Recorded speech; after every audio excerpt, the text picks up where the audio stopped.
الحمد لله رب العالمين، والصلاة والسلام على أشرف الخلق وسيد المرسلين سيدنا محمد صلى الله عليه وعلى آله وصحبه أجمعين.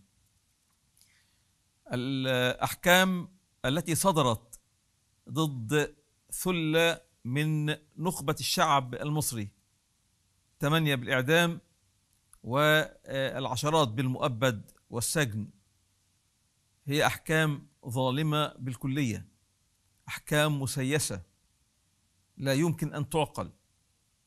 القصة أن هناك أحداث عند المنصة في القاهرة، قتل في هذه الأحداث من المعتصمين الذين خرجوا احتجاجا على الانقلاب العسكري اللي حصل في 3/7 بقيادة عبد الفتاح السيسي، قتل منهم أكثر من 120 قتيل، وجرح منهم المئات، تجاوز 1000.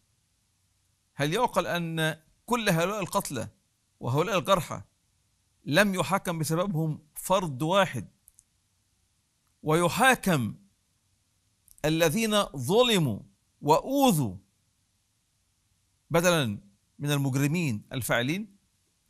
تعالوا نشوف مين اللي اتحكم عليهم بالإعدام في هذه القضية. 8. أولهم الأستاذ الدكتور محمد بديع، رجل من أفضل 100 عالم عربي على مدى العالم العربي بأسره. الأستاذ الدكتور محمود عزت، الأستاذ بكلية الطب. الأستاذ الدكتور محمد البلتاجي، الأستاذ بكلية الطب. الأستاذ الدكتور أسامة ياسين، أستاذ طب الأطفال. الشيخ الدكتور صفوت حجازي العالم المعروف. المهندس عمرو زكي، عضو الهيئة العليا لحزب الحرية والعدالة. المهندس عاصم عبد الماجد، الأخ المعروف من الجماعة الإسلامية. الشيخ الدكتور محمد عبد المقصود، الداعية الإسلامي المعروف. هل يعقل؟ ده احنا نسينا كمان يمكن الدكتور محمد بلتاجي. 8. هل يعقل أن هذه الأسماء، هذه القيادات، هذه القمم يحكم عليها بالإعدام؟ امال أين اللي قتل 120 واحد أو يزيد؟ أين اللي أصاب 1000 واحد أو يزيد؟ فين هم؟ ليه ما تحكموش؟ ويسمى هذا أحكام قضائية، وهي قرارات سياسية ينطق بها قضاة مأجورين لكي ينطقوا مثل هذه الأحكام.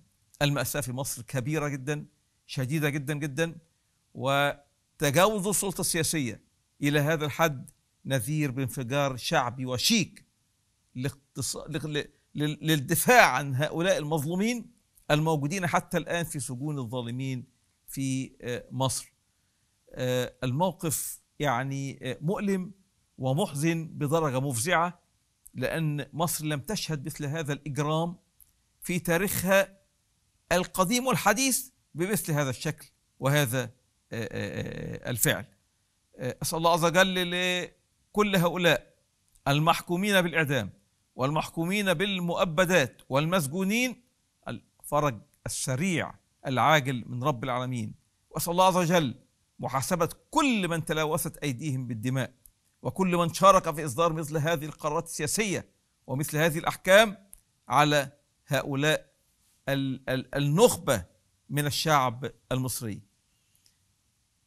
الله عز وجل يتولى أسرهم وذويهم وأهلهم بالصبر والتثبيت، لأن ما يحدث في مصر الآن فاق كل الحدود. أسأل الله عز وجل للأمة المصرية والأمة العربية والأمة الإسلامية أن تخرج من كبوتها ومن محنتها التي هي فيها، وتعود لكي تقود هذا العالم بأسره إلى ما عند رب العالمين من جنات عرضها السماوات والأرض أعدت للمتقين. السلام عليكم ورحمة الله وبركاته.